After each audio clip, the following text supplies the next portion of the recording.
মনোয়ার আসছো? জি ma'am. Sorry, আমার কি রাত্রে থেকে সর্দি লাগা শুরু হইলো, এখন গলা ব্যথা। গত সপ্তাহে ভাইবা নিতে গেছিলাম ইউনিভার্সিটিতে, এমনি ঠান্ডা লাগছে হয়তো, কিন্তু আমার বাচ্চাটা অসুস্থ তো, ওর সাথে আমার ইয়ে করে থাকতে কষ্ট হচ্ছে।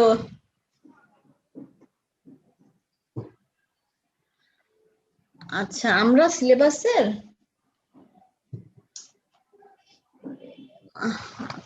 ঠিক নেই, সিলেবাসটা রাখলাম।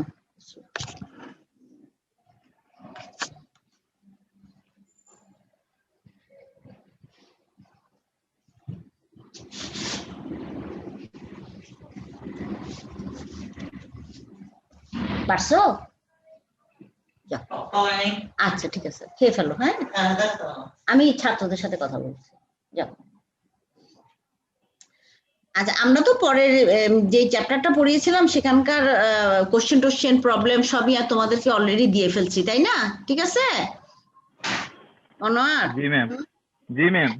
আমি যখন প্রথম যে ক্লাসগুলি করিয়েছিলাম মানে ফেস টু ফেস, সেগুলিরও তো কোশ্চেন কিছু দিয়ে দিছি, কেমন? ওই সময় পড়াবার সাথে সাথে দিয়ে দিয়েছিলাম না, তো সামান্য কিছু বাকি জিনিস ছিল, সেগুলো আমি একটু বলে দিচ্ছি। হ্যাঁ, যেমন ওয়েভ ভেলোসিটি, এটা আমরা ডিরাইভ করব না, কেমন? ডিরাইভ করার আমাদের প্রয়োজন নাই, কিন্তু এর বিষয় কিছু বিষয় আমরা জেনে নিব। হ্যাঁ, যেমন হচ্ছে সাউন্ড আমরা জানি একটা মেকানিক্যাল ওয়েভ, কেমন? তার জন্য কি দরকার? মিডিয়াম দরকার। এগুলো আমরা প্রথমেই পড়ে নিয়েছিলাম ফার্স্ট ক্লাস সেকেন্ড ক্লাসে। আর সেই মিডিয়ামটা কেমন হবে? সেই মিডিয়ামটা হবে ইলাস্টিক মিডিয়াম, তাই না? হ্যাঁ, মনে আছে? জি ম্যাম। তাহলে একটা সিস্টেম তখনই ভাইব্রেট করতে পারে যদি তার মাস থাকে আর ইলাস্টিসিটি থাকে, কারণ ভাইব্রেট করতে হলে তাকে আগের পজিশনে ফিরে আসতে হয়, তাই না? ভাইব্রেট যখন করে স্প্রিং দেখো এরকম এরকম করে, তাই না?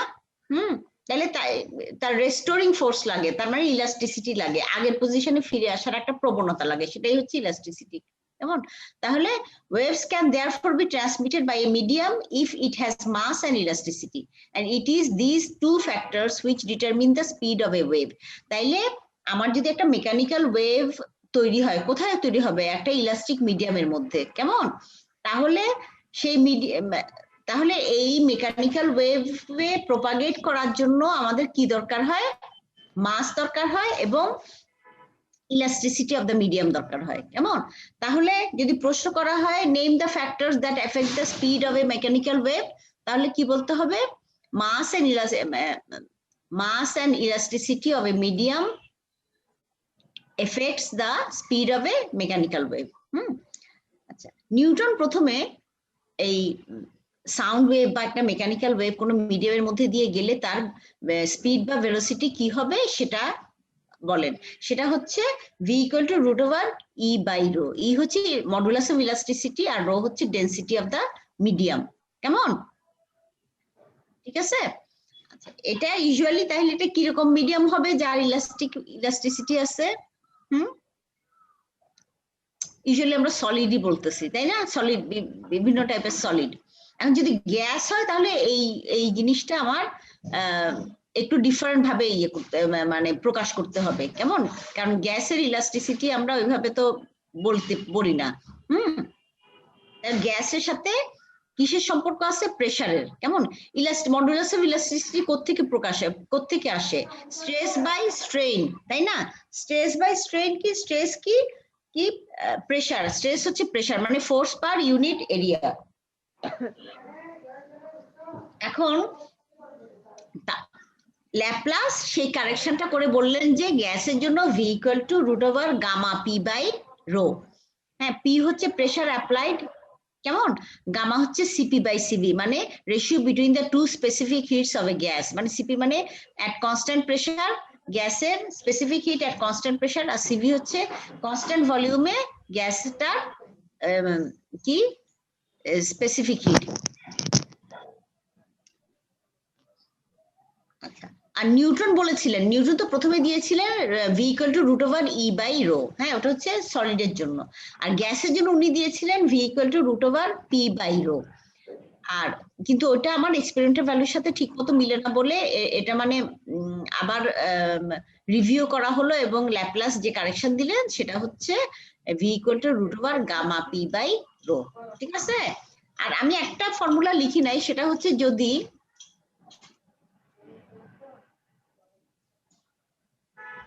আচ্ছা আগে এটা শেষ করে নেই তারপরে বলবো। এখন এই যে আমাদের সাউন্ড হ্যাঁ, সাউন্ডের ভেলোসিটি বা মেকানিক্যাল ওয়েভের ভেলোসিটি না মিডিয়াম, সেটা কার কার উপর নির্ভরশীল, কোন কোন ফ্যাক্টরগুলি এদেরকে এফেক্ট করে, কিরকম টেম্পারেচার এফেক্ট করে, হিউমিডিটি এফেক্ট করে, কেমন ডেনসিটি এফেক্ট করে, হ্যাঁ মানে মিডিয়ামের টেম্পারেচার, মিডিয়ামের ডেনসিটি, মিডিয়ামের আর কি বললাম রে বাবা হিউমিডিটি, কেমন এই বিভিন্ন জিনিসগুলো তোমরা ব্রিজলারের বইতে দেখো, ওগুলি সম্পর্কে ডিটেইলস লেখা আছে। আমাদের অত জাস্ট জেনে নাও কোন কোন জিনিসগুলি এফেক্ট করে। আর আমরা কি হইছে রে, কে এত কথা বলে,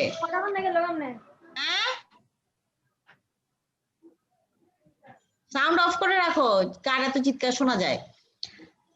তাহলে এই যে এখানে আমি কি দেখাচ্ছি, V is proportional to root over T. T হচ্ছে temperature in Kelvin scale, কেমন T হচ্ছে temperature in Kelvin scale, V gamma RT by capital M, gamma হচ্ছে কি CP by CV, আর হচ্ছে কি universal gas constant, T হচ্ছে temperature of the T in Kelvin absolute scale, R M হচ্ছে mass, molar mass of the gas, এটা তো গ্যাসের জন্য করছি, কেমন তাহলে দেখা যাচ্ছে V is proportional to root over T। তাহলে এই ফর্মুলাটা কি কোত্থেকে আসলো, যে ডান সাইডে আমি প্রমাণ করে দিছি, PV equal to RT, এটা তো আমরা জানি তাই না।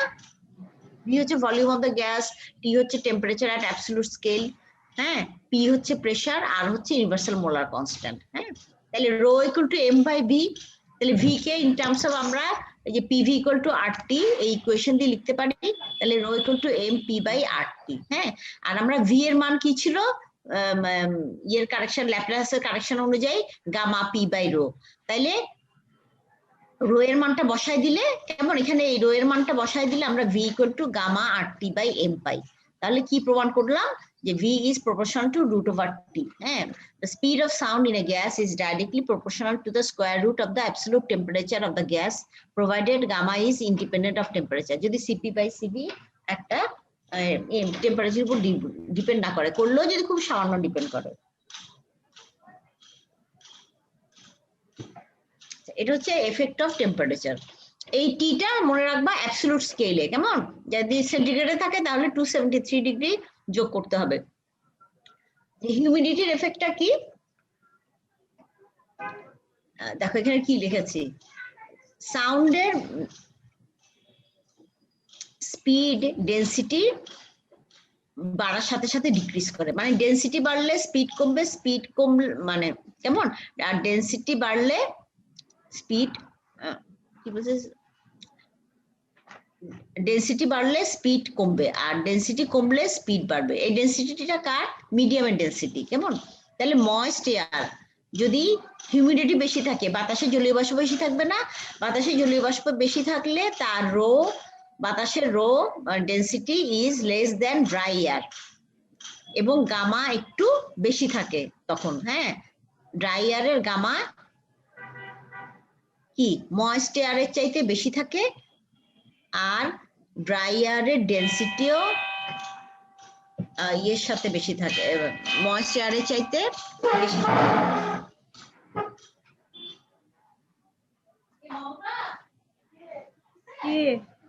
জি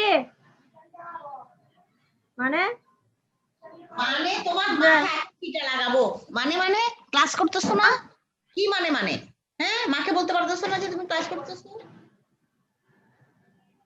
সবার ডিস্টার্ব হচ্ছে না, এটা কে রে, কে কথা বলে মনোয়ার। তাহলে তাহলে কি বোঝা যাচ্ছে যে net result is that the speed of sound increases with humidity. হ্যাঁ, হিউমিডিটির সাথে সাথে বাড়তে থাকে। যেহেতু রো নিচে, রোটা আমার কোথায় আছে, V equal to gamma P by rho. Rho যদি কমে যায়, গামা যদি বেড়ে যায় কেমন, তাহলে ভি বেড়ে যাবে। এই formula V equal to gamma P by rho. হ্যাঁ, তাহলে হিউমিডিটি বেড়ে গেলে রো বেড়ে যায়, গামাও বেড়ে যায়, সরি রো কমে যায়, গামা বেড়ে যায়, তাহলে দুইটাই ভি কে ইনক্রিজ করছে।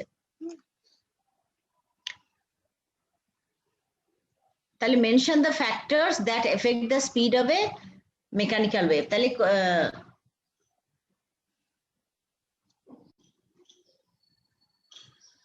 তাহলে এটা আমরা কোন উত্তরটা কি দিব? হ্যাঁ, এটা হচ্ছে যে মাস অ্যান্ড কি ইলাস্টিসিটি অফ দ্য মিডিয়াম কি effect the speed of a mechanical wave. ঠিক আছে, তারপরে বলছি কি write down the expression for the speed of sound in gas. তাহলে তোমরা কোনটা লিখবা? V equal to root over E by rho, তাই তো? না, ই বাই রো হবে না, কি লিখবে? Equal to gamma P by rho. Gamma gamma কি, পি কি, রো কি, এগুলি বলতে হবে। তারপরে বলছি কি and show that the speed of sound in a gas is directly proportional to the square root of the absolute temperature of gas.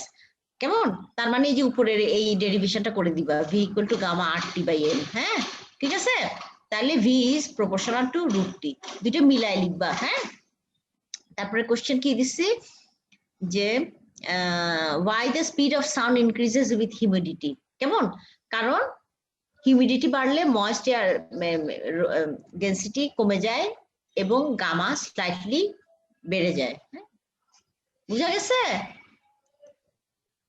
আচ্ছা, আমি এটা আমি বলছিলাম মেকানিক্যাল ওয়েভের জন্য। হ্যাঁ, এখন আমি বলছি যে যদি আমরা মনে কাছে টানা তারের আর কম্পন বলছি না, transverse wave in a string. হ্যাঁ, সেই ক্ষেত্রে ভি ইকুয়াল টু হবে root over T by rho. এটা আমি লিখি নাই। হ্যাঁ, বুঝছো? ম্যাম আবার বলেন। এটা তো আমরা সাউন্ড ওয়েভের জন্য বললাম, অথবা any wave that any mechanical wave যেটা মিডিয়ামের মধ্যে দিয়ে যায়। আর যদি টানা তারের ওই যে ট্রান্সভার্স ওয়েভ আমরা পড়েছিলাম না, মনে আসছে? স্ট্যান্ডিং ওয়েভ তৈরি হলো, দুই পাশে যদি আটকায় ধরে আমরা যদি সনোমিটার, হ্যাঁ, কিংবা যদি ভায়োলিন কিংবা যদি গিটারের মধ্যে, সেখানেও তো ওয়েভ তৈরি হবে না? হ্যাঁ, সেটা কিরকম তৈরি হবে? সেই ওয়েভটা কিরকম? এই সাউন্ড মেকানিক্যাল ওয়েভটা কি রকম? আমার লঙ্গিটিউডিনাল ওয়েভ সাউন্ড। আর ওই তারের মধ্যে যেটা হয় সেটা ট্রান্সভার্স ওয়েভ। সেই ওয়েভের ভেলোসিটির এক্সপ্রেশনটা আমি তোমাদেরকে লিখে দেই নাই, সেটা হবে root over T by rho. T হচ্ছে রো নাকি M? T by M. M কি মাস, রো তো ডেনসিটি না? ডেনসিটি না? পার ইউনিট ভর না ম্যাম? আচ্ছা দেখে নি ওরা বাবা, আমার মুখে পড়তেছে না। আমি যতদূর জানি টি বাই রো। আচ্ছা দাঁড়া, আরেকটা বই আছে, এটা দেখে নি।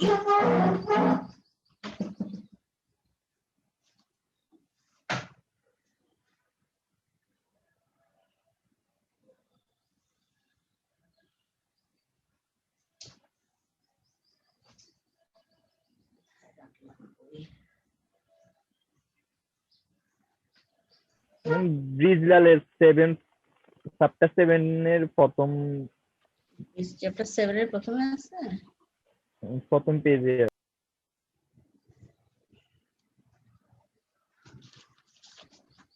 ভেলোসিটির কথা তো লেখা নাই। ওটা তো ওটা তো এন আর টানা তারের আট কম্পনের সূত্র। আমি ভেলোসিটির কথা বলছি, ওই ওয়েভটার ভেলোসিটি। বুঝছো?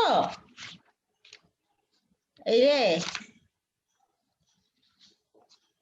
কি বলছি, বুঝছো?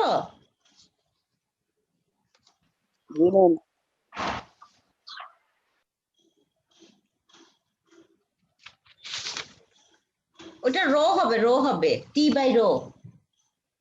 ওটা হচ্ছে টি যে এখানে যেমন শোনো, আগে ডিতে দেখেছিলাম না পি বাই নিউটনের গ্যাসের মধ্যে নিউটনের কি পি বাই রো ছিল না, P by root over P by rho ছিল না? কি রে কথা বলো না কেন তোমরা?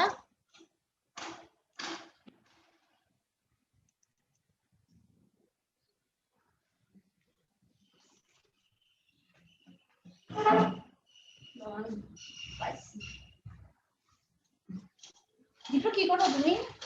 দাঁড়াও দাঁড়াও, বলো বলো বাবা। কি পড়ে গেছে তোমার খাওয়া? কি পড়ে গেছে নাকি? কেন শরবত পড়ে গেছে? বিজরাল 143-140 পেজে আছে তো ma'am. B is equal to root over T by M.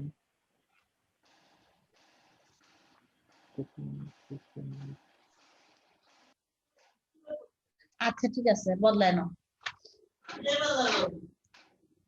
ওখান থেকে একটা বের করো না রে বাবা, ওখান থেকে যে কোনো একটা নিয়ে নাও।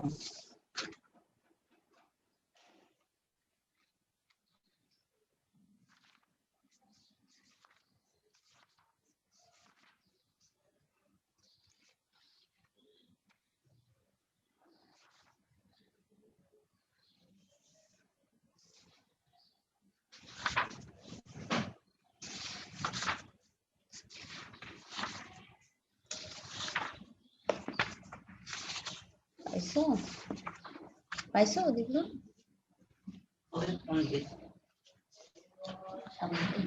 আমার কাছে আইসো না, যাও না সরে। এই তো দেখতেছো না, যেমনি খুশি একটা পড়লে হবে, যাও এই যে সামনে। সামনে তুমি যেভাবে ধরছো সেভাবেই আছে, উল্টা উল্টায় উল্টায়। ওখানে যাও তুমি, যাও তুমি, আমার কাছে আইসো না। হ্যাঁ, mass per unit length mu লিখছে, V equal to root over T by mu. Mu T হচ্ছে টেনশন, মিউ হচ্ছে মাস পার ইউনিট লেন্থ, বুঝছো? তা একই তো কথা। ডেনসিটি না, মাস পার ইউনিট লেন্থ কি ডেনসিটি না? কারণ ওটা লম্বা লম্বা তার তো। জি ম্যাম। হ্যাঁ আমি তো ঠিকই বলছি, রোর বদলে মিউ লিখছে আর কি। আর ওখানে মাস কে এম কে ওরা ডেনসিটি হিসেবে লিখছে না বিজরালের বইতে। জি ম্যাম, ওই যে মাস পার ইউনিট লেন্থ, কারণ আমার এটা তো তার তার হচ্ছে চিকন লম্বা, তো ওটার আমরা ভলিউম না নিয়ে ওটা আমরা লেন্থ পার ইউনিট লেন্থে মাস কত সেটা ক্যালকুলেট করা হয়। তাইলে ট্রান্সভার্স ওয়েভের জন্য একটা টানা তারে যদি ট্রান্সভার্স বা স্প্রিং এর মধ্যে যদি ট্রান্সভার্স ওয়েভ তৈরি হয়, তার যে ভেলোসিটি সেটা হবে V equal to root over T by mu বা টি বাই রো বা টি বাই এম, যেটাই বলো। মিউ রো এম এরা সবাই হচ্ছে মাস পার ইউনিট লেন্থ। সবাই ক্লিয়ার? এটা আমি লিখে দেই নাই, দেখে নিও একটু, ঠিক আছে? রুট ওভার টি বাই লিখে রাখো না, তোমার নোটের পাশে লিখে রাখো না, root over T by mu অথবা রো অথবা এটা হচ্ছে মাস পার ইউনিট লেন্থ। একটু দাঁড়াও, তাহলে আমার পোলাটার একটু দেখে আসি কি করতেছে কে জানে।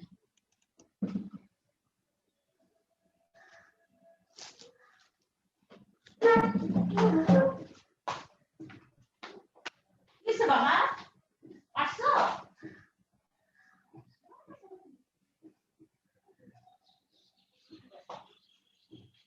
আমার কাছে মাছ খেলা এসো না বাবা। হ্যাঁ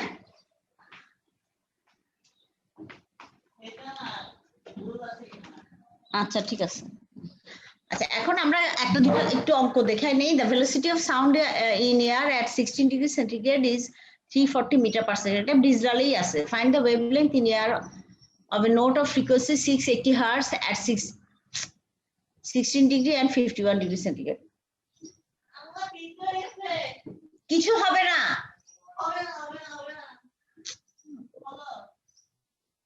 আচ্ছা তুমি খোলে উল্টায় না, আমি আসতেছি। তাহলে আমরা কি V equal two lambda new না? হ্যাঁ V equal two lambda new, তাহলে আমরা 680 হার্টজ। হ্যাঁ আর ভি দেওয়া আছে কেমন? ভি কি 340 মিটার পার সেকেন্ড। এটা কার জন্য? 16 ডিগ্রি সেন্টিগ্রেডে। কেমন? এই ভিটা 51 ডিগ্রি সেন্টিগ্রেডে ডিফারেন্ট হয়ে যাবে না, কারণ V is proportional to root over T. একটু আগে আমরা পড়লাম। তাহলে v1 equal to nu lambda 1, nu তো কনস্ট্যান্ট। হ্যাঁ, তাহলে ল্যামডা 1 এর মান কত? v1 by new. তো v1 দেওয়া আছে, নিউ দেওয়া আছে, ল্যামডা 1 পেলাম। এখন বলছে যে 51 ডিগ্রি সেন্টিগ্রেডে এই ওয়েভের এই কি হয়েছে? রেজড হ্যান্ড কেন নিশাত? নিশাতের কি হয়েছে? 51 ডিগ্রি সেন্টিগ্রেডে এই 680 হার্টজ ফ্রিকোয়েন্সির ভেলোসিটি কত? কি বাবা?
এখন T1 হচ্ছে আমার 289 কে হবে, 273 যোগ দিলে T2 হচ্ছে 51 এর সাথে 273 যোগ দিলে কেমন?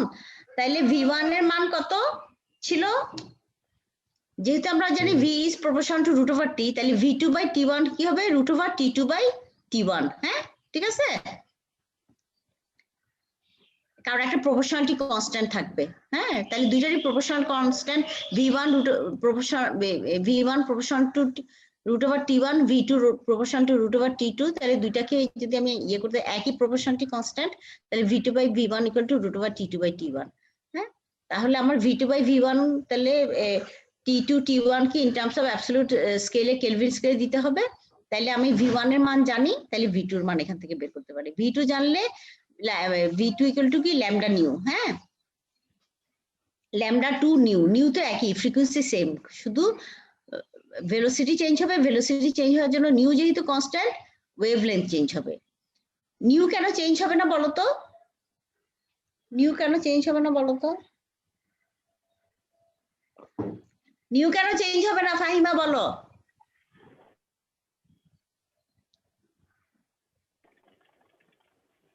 মারুফ, নিউ কেন চেঞ্জ হবে না?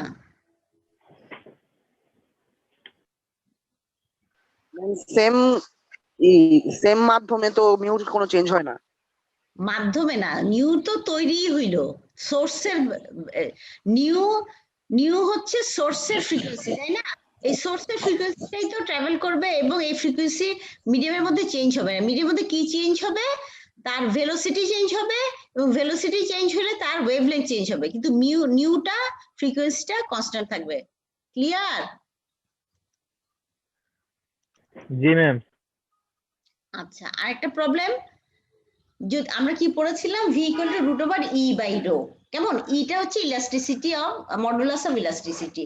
এখন আমার যদি লম্বা চিকন তার থাকে তাইলে আমার তো এটা বাল্ক মডুলাস হবে না। আমি যদি একটা সলিড বা সলিড একটা ইয়ে নেই, একটা স্ফিয়ার নেই সলিড, কিংবা একটা সলিড বক্স নেই, তাহলে আমার কি হতো? ই এর মান হচ্ছে ই হতো বি এর সমান, মানে কি বাল্ক মডুলাস, কেমন? আর যদি একটা লম্বা চিকন তারের মতো নেই বা একটা রড নেই, তাহলে ই এর ইটা কি হবে? ওয়াই, ইয়াংস মডুলাস, কেমন? ঠিক আছে? কারণ আমার শেপের উপর ডিপেন্ড করবে যে আমার মডুলাস অফ ইলাস্টিসিটি কোনটা হবে। আমার যদি ভলিউম ডিক্রিজ করে বা ইনক্রিজ করে, তাইলে ই এর জায়গায় আমি বি লিখবো, বাল্ক মডুলাস। হ্যাঁ, রিজিডিটি যদি অ্যাঙ্গুলার শেপে চেঞ্জ হয় তাহলে আমরা কি পাবো? তখন আবার আমার ইটা লিখতে হবে, কেমন? Rigidity modulus. আর এখানে দেখো এক্সাম্পলে calculate the velocity of propagation of longitudinal sound waves through a steel rod. তাহলে ইয়াংস মডুলাস দেওয়া আছে, রো মানে ডেনসিটি অফ স্টিল দেওয়া আছে। এই ডেনসিটি অফ এটা হচ্ছে গ্রাম পার সেন্টিমিটার হবে বোধহয়, না কি রে? আচ্ছা, জি ম্যাম। রড যেহেতু সেন্টিমিটার, সেন্টিমিটার কিউব। এখন দুইটাই তো সিজিএস এককে আছে ম্যাম, ঠিক আছে। হ্যাঁ, না সেন্টিমিটার স্কয়ার হবে না ইয়ে হবে রে? ম্যাম কিউব হবে। কি কিউব হবে? কিউব হবে? ব্রিজ ডালেরই অঙ্ক।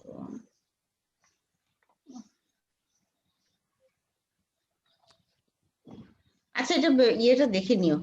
হ্যাঁ, আমি বোধহয় ভুল লিখছি। পার লেন্থে হলে সেন্টিমিটার হবে, বুঝছো? এটা সেন্টিমিটার হবে, gram per centimetre, per unit length না। রড তো কি বলছি, এটা আমি ভুল লিখছি। রো হচ্ছে 7.6 গ্রাম পার সেন্টিমিটার, পার ইউনিট লেন্থে মাস পার ইউনিট লেন্থ, এটা যেহেতু এটা রড লম্বা চিকন, বুঝছো? এটা যদি ভলিউমের জন্য হইতো তখন আমার গ্রাম পার সেন্টিমিটার কিউব হইতো। বুঝা গেছে বাবা? জি ম্যাম। এটা স্কয়ার হবে না, কেমন?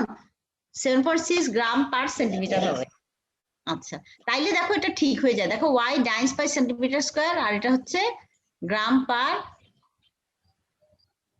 ম্যাম এটা সেন্টিমিটার কিউব হওয়ার কথা না, যেহেতু এটা rho, gram per centimetre cube হওয়ার কথা না। আরে বাবা, আমরা একটু আগে কি বলছি? চিকন যদি রড হয় তাহলে, আচ্ছা দেখো, যেটাতে মিললে তোমার metre per centimetre per second হবে সেটাই হবে। আচ্ছা, আমি দেখে দেই, দাঁড়াও দেখে দেই, চাও।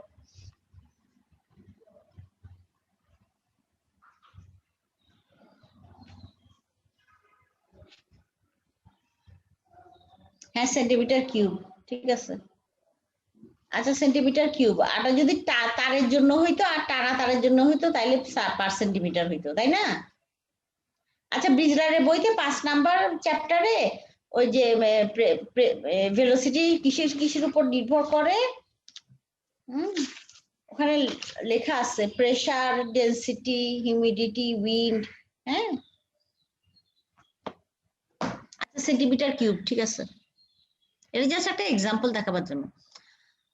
আচ্ছা, পাওয়ারের ইন্টেন্সিটি ওয়েভ মোশন, এটা আমি আর পড়ানো, এটা একটা ডেরিভেশন আছে, এটা আমি পড়াচ্ছি না। কারো যদি ইন্টারেস্ট লাগে তাহলে চ্যাপ্টার রেজিং হেডে চ্যাপ্টার 19 সেকশন 6 এ আছে, কেমন? হ্যাঁ, দেখে নিও, ঠিক আছে? ক্লিয়ার?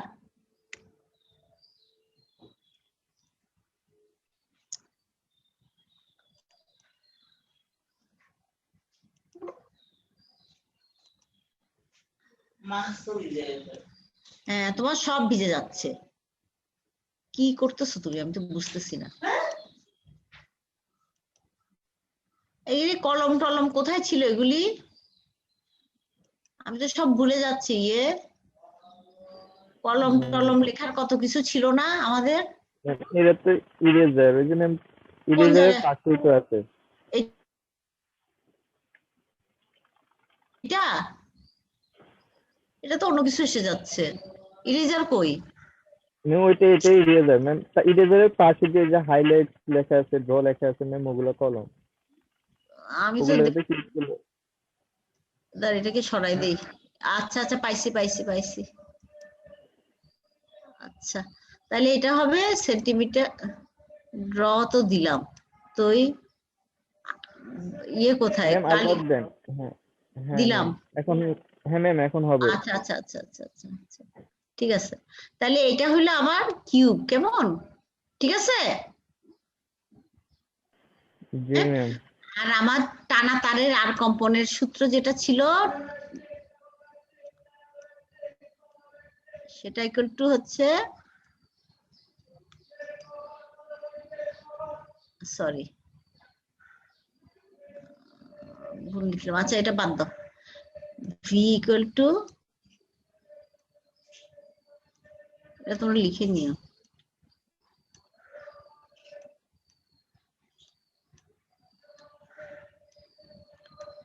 রো দিতে পারো, কেমন? এটার বদলে এমও লিখতে পারো, কোন কোন জায়গায় এমও লেখা আছে, কোন কোন জায়গায় কি আছে, মিউ আছে, কেমন? এই রো মিউ বা এম হচ্ছে কি? মাস পার ইউনিট লেংথ, আর টি হচ্ছে tension applied on the string অথবা ওয়্যার, আর ভি হচ্ছে velocity of the transverse wave travelling through the wire. Clear? এই জিনিসগুলো আমি লিখি নাই, হ্যাঁ ঠিক আছে। আর এখানে রো সেন্টিমিটার কিউব। আচ্ছা, এখন তাহলে আমরা আগে যেগুলি পড়িয়েছিলাম, হ্যাঁ, যে স্ট্যান্ডিং ওয়েভ পর্যন্ত, সেখানে আমি অলরেডি তোমাদেরকে বোধহয় ক্লাস করতে করতে কিছু কোশ্চেন দিয়ে ফেলছিলাম। সেই কোশ্চেনগুলি দেখবা, আর আমার যেগুলি মনে পড়ছে সেগুলির মধ্যে ছিল what is a mechanical wave. তোমাদের ক্লাস লেকচারে লেখা আছে, give example, name and define 3 physical characteristics that are important in characterizing a wave। সেটা কি কি? Lambda, new, V. তাইলে ওয়েভলেংথ কি, ফ্রিকোয়েন্সি কি, ভেলোসিটি কি, হ্যাঁ, এগুলি ডিফাইন করতে বলছি, কেমন? এগুলি অলরেডি আমি বোধহয় ক্লাসে ডিকটেশন দিয়ে দিছিলাম, তাই না? মনে আছে? তারপরে what are the requirements for producing A mechanical wave. হ্যাঁ, কি রিকোয়ারমেন্ট আছে একটা মেকানিক্যাল ওয়েভ তৈরি করার জন্য? তিনটা দিয়ে দিছিলাম, লেখা আছে, differentiate between longitudinal and transverse wave. হ্যাঁ,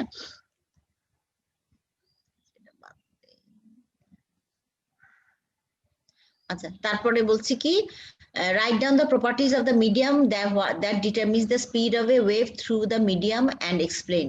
কি কি? মাস আর কি, মাস আর কি ছিল? ইলাস্টিসিটি, তাই না? এটা সম্পর্কে একটু লিখে দিছিলাম। তারপর বলছি যে স্টেট দ্য সুপারপজিশন প্রিন্সিপাল। হ্যাঁ, when does this law fail in the context of a mechanical wave? What is the importance of this law? তাহলে সুপারপজিশন প্রিন্সিপাল কি, এটা নোট দিয়ে দিছিলাম।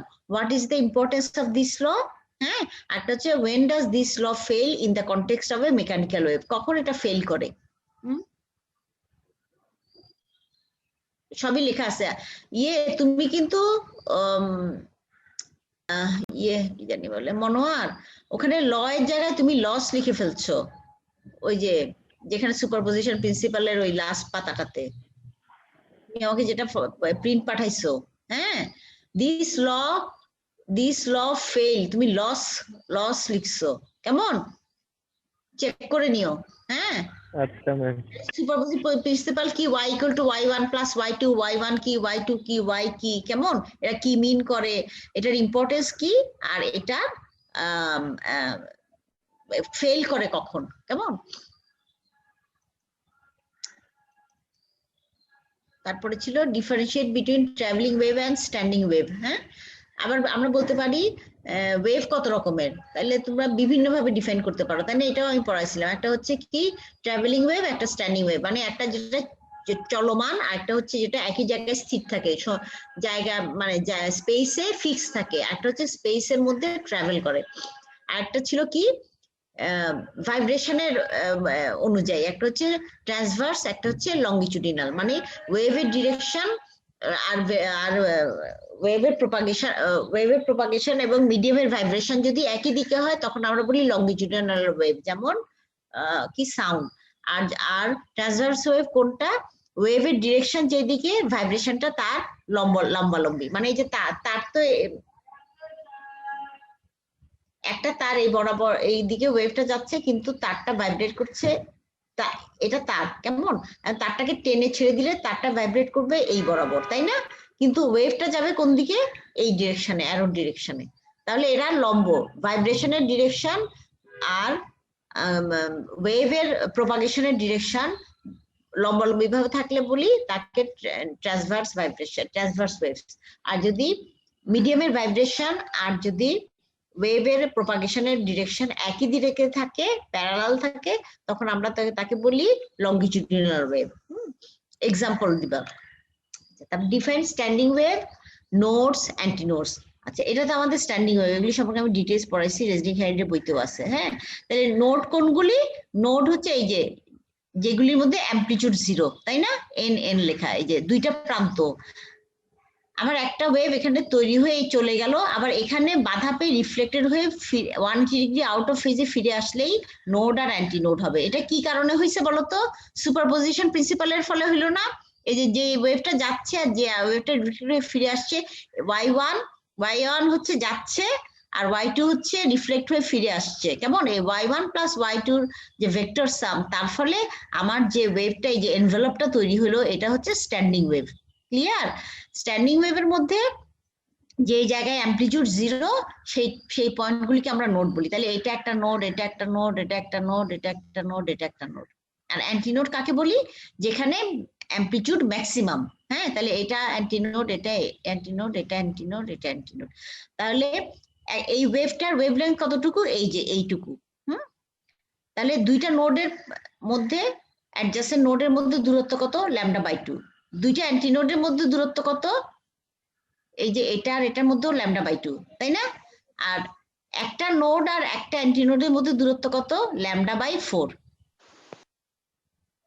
ঠিক আছে, এটা হচ্ছে অ্যান্টিনোড, এটা হচ্ছে নোড। ক্লিয়ার? তাহলে কি বলছি? Show define standing wave, nodes, antinodes. Show that antinodes are spaced 1/2 wavelength apart and nodes are spaced 1/2 wavelength apart as well. তার মানে দুইটা অ্যান্টিনোডের মধ্যে দূরত্ব λ/2 আর দুইটা নোডের মধ্যে দূরত্ব λ/2। তাহলে আমার কি করতে হবে? y1 এর একটা এক্সপ্রেশন দিতে হবে, y2 এর এক্সপ্রেশন দিতে হবে, দুইটা সুপারপজিশনের ফলে যোগ করতে হবে, কেমন? তারপরে আমার এই যে স্ট্যান্ডিং ওয়েভ বানাইতে হবে। স্ট্যান্ডিং ওয়েভ থেকে আমার নোডের কন্ডিশন, মানে অ্যামপ্লিটিউড 0, সেই কন্ডিশন থেকে আমি নোডের পজিশন গুলি পাবো, কেমন? আবার অ্যান্টিনোডের কন্ডিশন হচ্ছে অ্যামপ্লিটিউড ম্যাক্সিমাম, সেখান থেকে আমার রেজনিং হাইডের বইতে এটা আমি করাই দিছিলাম, কেমন? সেখান থেকে দুইটা অ্যাডজাসেন্টের মধ্যে দূরত্ব কত, সেগুলি λ/2 হবে দুই ক্ষেত্রেই, নোড আর অ্যান্টিনোডের ক্ষেত্রে। আর একটা নোড আর একটা অ্যান্টিনোডের মধ্যে দূরত্ব λ/4, কেমন? এটা আমরা প্রমাণ করেছিলাম, রেজনিং হাইডের বইতে আছে। তাহলে এই পড়াগুলো হচ্ছে আমাদের প্রথম দিকে, যেটা আমরা সামনাসামনি ক্লাস করেছিলাম। আর পরেরগুলি তো আমি ডিটেলস প্রবলেম সবাই, আর এখানেও আমি কিছু প্রবলেম করিয়ে দিছিলাম না, সেই প্রবলেমগুলি তোমরা করবে, ঠিক আছে? বুঝতে পারছো? তাইলে আজকে আমাদের শেষ ক্লাস, কেমন? তোমরা যে এই প্রশ্ন উত্তরগুলি লিখে রেখো, তাইলে তোমাদের পরীক্ষার জন্য আর বেশি প্রিপারেশন নিতে হবে না। হ্যাঁ, এখানে আমি যা পড়েছি সবকিছু সম্পর্কে আছে। ঠিক আছে? আর ভেলোসিটি চ্যাপ্টারটা একটু পড়ে নিও, রিডিং পড়ে নিও। আমি যে প্রশ্নগুলি দিলাম, এই প্রশ্নগুলির উত্তর তোমরা তৈরি করে রাখবা। আর যে অ্যাসাইনমেন্ট গুলি আমাকে পাঠাইছো, সেই অ্যাসাইনমেন্ট গুলিও কি রাখবা? রেখে দিবা। পরীক্ষার সময় তো সামনাসামনি, যখন পরীক্ষা আজকে না হলেও কালকে হবে, সামনাসামনি যখন যাবা তখন আমাকে খাতাগুলি নিয়ে যাবা। ফার্স্ট পরীক্ষার দিন খাতাগুলি নিয়ে যাবা, নিয়ে আমাকে জমা দিবা। সবাই মনোয়ার, তুমি সবাই প্রথম যেদিন পরীক্ষা হবে, যেদিনই হোক, কেমন, সেই দিন সবাই থেকে ওটা কালেক্ট করে দড়ি দিয়ে বেঁধে, কেমন, আমাকে পাঠাবে। হ্যাঁ, কি ম্যাম সবাই ওইটা কি তো অনেকে হয়তো রাখে নাই। কেন রাখবে না, কি রাখবে না? ম্যাম ওইটা তো হারাই জি ম্যাম, ফেলছি। কেন ওটা তো হারাই ফেলছো? কেন? এটা তুমি পড়বা না? ম্যাম পিডিএফ ওইটা তো করে রাখছি, পিডিএফটা রাখছি। তো পিডিএফ লিখে রাখলে করে লিখে রাখছি রাখো। ম্যাম। তোমার মেইলে তো আছে, মেইলে নাই না? মেইল থেকে মুছে ফেলাইছো? ম্যাম মেইল থেকে প্রিন্ট করে দিলে হবে পিডিএফটা? হবে। আমি যাই হোক, আমি কেন ওখান থেকে আবার কপি করে লিখে দিতে পারবা না? ও আচ্ছা ঠিক আছে ম্যাম। তুমি আরেকজনের একটা প্রিন্ট নিচ্ছ কিনা আমি কেমন করে জানি? তোমার হাতের লেখা মানুষ জি ম্যাম আমার হাতে লেখা। এতগুলি লেখা লিখলা, এগুলি ফেলে দিছো কি আচ্ছা। কারণে? তোমরা কি ছাত্র না? ম্যাম ফিজিক্স খাতায় তো লেখাই আছে। না আমি বলতেছি যে এতগুলি যে এত প্রশ্ন উত্তর লিখছো, এগুলি ফেলে দিছো কেন? আছে আমাদের। হ্যাঁ, আমাদের নাই। ফেলে দিছো কেন? মানে ফেলে দিতে বলছি তোমাদেরকে আমাকে দেওয়ার পরে? আমি কি ফেলে দেওয়ার নির্দেশ দিছিলাম বাবা? বলো। এই যে আচ্ছা সনোমিটারের ইয়ে টিয়ে পড়াইছিলাম না, ওগুলি তো তখন দিয়ে দিছি সবকিছু, তাই না? জি ম্যাম। আচ্ছা আমাকে বলো তো তোমরা ফেলে দিছো কেন সোনা? কি সমস্যা? হ্যাঁ, ম্যাম সবাই দেয় নাই তো, আমাদের আছে। না যে ফেলছে সে ফেলছে কেন? তাকে কি আমি ইনস্ট্রাকশন দিছি ফেলে দেওয়ার জন্য? সেই কথা বলতে ম্যাম আমরা ওই যে বাড়িতে আসছিলাম, এখন বাড়ি থেকে যাওয়ার সময় আর নিই না আর কি। বাড়ি থেকে এখন কি হলে আসো? হল খুলছে? না না ম্যাম, ওই বাসা আছে ওখানে শহরে। তো মানুষ বই খাতা নিয়ে আসে না পড়ার জন্য? বই পড়াশোনা ফেলে আসে? আবার করবা, আবার করে দিবা। আমি জানি না, আমাকে আবার পুরাটা দিতে হবে। যখন পরীক্ষার সময় আবার আমাকে পাঠাতে হবে, কারণ তোমাদের এই খাতাগুলি আমাকে আবার তোমাদেরকে পরীক্ষা কমিটির চেয়ারম্যানকে আমাকে আবার পাঠাইতে হয়, বুঝছো? বুঝতে পারছো কি ম্যাম বলছি? খাতা ফাটাইতে হয় নাকি মার্কটা পাঠাইলে হয়ে যায়? খাতাও জমা দিতে হয় আজকাল। সমস্যা কি বলো? ম্যাডাম পেজ গুলি তো এখন আমাদের সামনে নাই ম্যাডাম, আমার তো অ্যাসাইনমেন্ট গুলো এখানে রেখে দিয়েছি, এখানে এগুলি কেন নাই? তুমি আবার বাড়ি যাবে না? তোমার পরীক্ষা কি কালকে হবে? ম্যাম নরমাল পেজে কি দেয়া যাবে নাকি? শোনো, তোমরা এই যে ছোট ছোট পিচ্চি পিচ্চি কাগজে দিছো, আমাকে এগুলি প্রিন্ট করতে কত শত শত 3-4 লাইনের জন্য আমাকে একটা পৃষ্ঠা প্রিন্ট করতে হচ্ছে। আমার জানো কত কাগজ লাগতেছে এগুলি দিয়ে? হ্যাঁ, ম্যাম ম্যাম, ওগুলো জমা ইমেল দেওয়ার থেকে সময় লিখে দিয়ে- নিলে হয় না? A4 একটা বড় কাগজে লিখে সুন্দর ওটা প্রিন্ট নিয়ে দিলে অল্প একটা একটা এক পৃষ্ঠায় অনেক কিছু লেখা যেত না? হ্যাঁ, আমি বলি নাই বলে কি তোমাদের কোনো কমন সেন্সই নাই বাবা? হ্যাঁ, আমরা তো জানতাম না সেগুলি আর কোনো কাজে লাগবে কিনা, মানে আপনি চাইলে কেন ম্যাডাম লাগবে কি না? তোমাদেরকে এগুলি করতে দিছি, এগুলি পড়বা না? এগুলি পড়াশোনায় লাগবে না? মানে এগুলি কি এটা করতে দিছি কি কারণে? কি কারণে করতে দিছি? ম্যাডাম পিডিএফ গুলি তো আমাদের কাছে আছে, এখন দেখা গেছে ওই তো জাহান্নামে যাক, আমি বলছি আমাকে দিতে হবে, তোমরা কি দিবা আমি জানি না। আমি বলছি যে আমি যে হোমওয়ার্ক গুলি যে অ্যাসাইনমেন্ট গুলি দিচ্ছি সেগুলি আমাকে লিখিত আকারে আবার দিতে হবে, জমা দিবা যখন পরীক্ষার দিনে আসবা, কেমন? এটা বলছি। এখন তুমি আরেকবার লিখো না, 100 বার লিখো না, 200 বার লিখো না, প্রিন্ট নিয়ে দাও, আমি হাতে লিখে দিতে হবে। ম্যাম ওই ফিজিক্স পরীক্ষার দিন দিতে হবে নাকি এক্সামের যে কোনো প্রথম দিন? প্রথমে যখন আসবা তখন দিবা। তোমরা কত কিছু হবে না, এত তাড়াতাড়ি তো আর পরীক্ষা হচ্ছে না। তোমাদের কোর্স সব শেষ হয়েছে? জি ম্যাম মোটামুটি হইলে তারপরে মনে করো তোমাদের 4th ইয়ারের পরীক্ষা, আমাদের যেমন 4th ইয়ারের পরীক্ষা ফেব্রুয়ারি শেষে, ওর আমার হাজবেন্ডের ডিপার্টমেন্টে আজকে থেকে শুরু হচ্ছে। হ্যাঁ, তো যারা প্রায়োরিটি বেশি প্রায়োরিটি ওয়াইজ তো পরীক্ষাগুলি হচ্ছে, যেমন আমার 3rd ইয়ারে প্র্যাকটিক্যাল প্র্যাকটিস চলতেছে, পরীক্ষা হবে, তারপরে 4th ইয়ার। হ্যাঁ, তো এইভাবে মানে একদিন না একদিন তো 1st ইয়ারের পরীক্ষাও হবে, হয়তো তোমাদেরটা একটু দেরি করে হবে, তাই না? কিন্তু পড়াশোনা চর্চা তো রাখতে হবে। যখন হবে তখন এটা গুছায় সুন্দর করে অ্যাসাইনমেন্ট 1 অ্যাসাইনমেন্ট 2 করে গুছাই লিখে রাখো। তা আরেকবার লিখলে তো আরো ভালো প্র্যাকটিস হয়ে গেল। হ্যাঁ, ঠিক আছে। জি ম্যাম। জি আচ্ছা ম্যাম। আচ্ছা ঠিক আছে, তোমাদের সাথে আমার আজকে শেষ ক্লাস। অ্যাসাইনমেন্ট গুলি মনোয়ার তুমি মনে করে সবার অ্যাসাইনমেন্ট গুলি 1 আর 2 আলাদা আলাদা করে বেঁধে দিও, কেমন? হ্যাঁ, এখন না, এটা মানে যখন তোমরা সবাই যাবা ফার্স্ট পরীক্ষার দিন মনে করো, কেমন? সবাই মনে করে নিয়ে যাইও।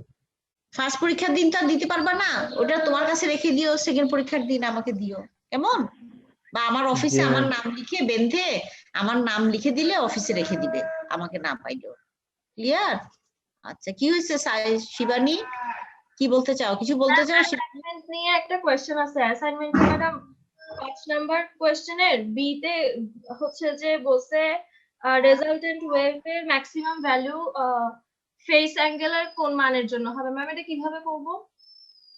এখানে তো ম্যাডাম cos থিটা, তো cos থিটার মান ম্যাডাম সবগুলাই ধরতে হবে থিটার মান? আমি জানি না, আমার কাছে এখনো নাই কিছু।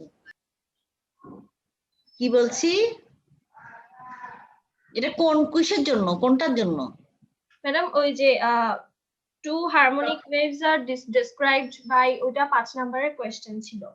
তো ওখানে হ্যাঁ 5-এর বি তে প্রশ্ন করছেন যে for what value of theta will amplitude of the resultant wave have its maximum value? হ্যাঁ তো ম্যাডাম এটাতে হ্যাঁ, তোমার একটা ভ্যালুর জন্য তো হয় না, ওয়েভ যেহেতু এটা তো ম্যাক্সিমাম কয়েকবারই হবে, তাই না? তাইলে থিটার কয়েকটা মান হইতে পারে না? হ্যাঁ ম্যাম, এখন এটা কি এভাবে করব যে cos থিটার সর্বোচ্চ মান হচ্ছে যে কোসাইনের সর্বোচ্চ মান হচ্ছে 1, তাহলে থিটা যদি 0 হয় তাহলেই হচ্ছে যে কোসাইনের মানটা আসে 1, এরকম করে নাকি? জিরো ছাড়া আবার আরো আছে না, 180 ডিগ্রি আছে না, পাই হবে, 3 পাই হবে, 4 পাই হবে, এরকম যাবে। ওরকম করে ম্যাম আমি শিওর না। এন পাই বলবা কি রে, পাগল নাকি? 0 এন এর মান 0 1 2 3 4। ম্যাথমেটিক্সের ছাত্রী তুমি আমাকে এই প্রশ্ন জিজ্ঞেস করলে লজ্জা লাগতেছে তো আমার। না ম্যাম, কনফিউজ ছিলাম। No, N pi, any where n is 0 1 2 3 4, তাই না? আচ্ছা ম্যাম, ঠিক আছে। হ্যাঁ আচ্ছা, তো অর্ধেক ছাত্রছাত্রী আসছে আজকে, তাহলে আর অর্ধেক কি করবে? তোমাদের কাছ থেকে জেনে নিবে? জি ম্যাম। ঠিক আছে, মনোয়ার সময় হইলে কি জানি বলে, আর কোনো যদি প্রবলেম করায় থাকে আমাকে জানাইও আর কি। আর মনু স্যার কি কমপ্লিট করছে?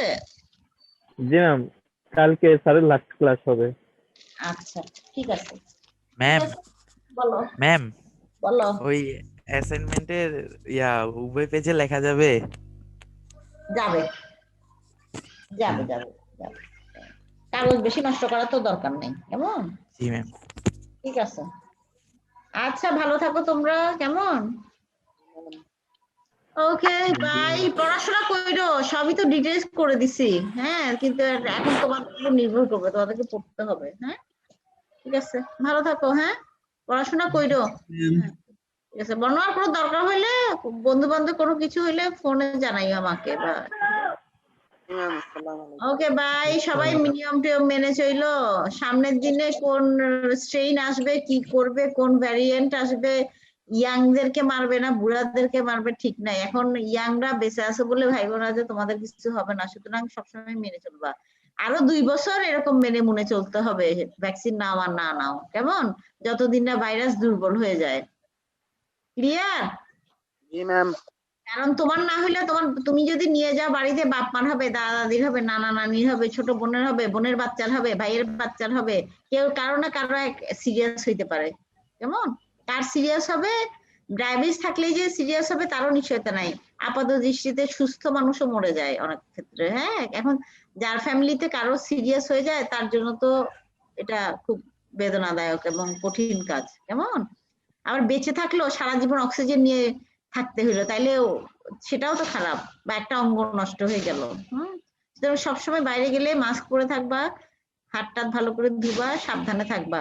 ঘোরাঘুরি, আড্ডা উড্ডি, রাস্তাঘাটে ঘোরাঘুরি এগুলি করবা না, দূরত্ব বজায় রাখবা। ঠিক আছে, আজকেই শেষ উপদেশ। ওকে বাই, আসসালামু আলাইকুম। Thank you all.